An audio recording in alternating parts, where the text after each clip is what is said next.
Harold, quoi de neuf du côté des armées françaises ces dernières heures sur place? Alors, on a un déroulé de la manière dont cette découverte a été faite.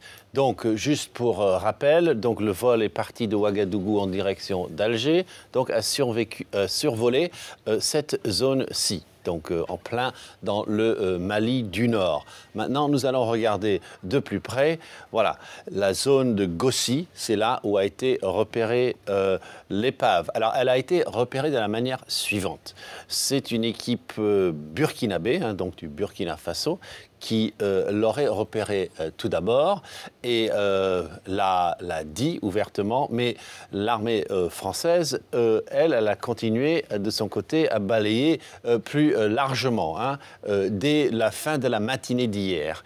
Et il faut être un petit peu tactique, comme il y a dans cette zone des groupes armés terroristes, hein, surtout la zone au nord de Gao, hein, pas au sud, pas à Gossi.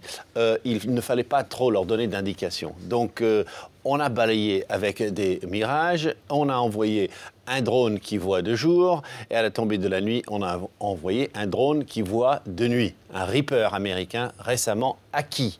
Et là, on a eu la confirmation visuelle par ce Reaper drone de l'armée française de cette épave. Et donc, à ce moment-là, une première équipe est arrivée par hélicoptère, et puis une deuxième équipe est arrivée par hélicoptère, et puis une troisième équipe est arrivée par voie terrestre. Donc on est à bien plus d'une centaine de militaires français autour de la zone.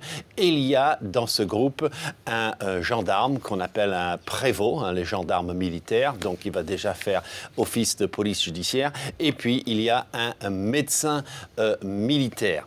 Donc je rappelle que cette zone ici où il y a Gossi n'est pas une zone d'activité terroriste, donc il n'y a pas à craindre qu'il y ait un accrochage particulièrement dans cette zone où il y a actuellement et depuis le milieu de la nuit une présence de soldats français. Voilà les explications d'Harold Iman, merci.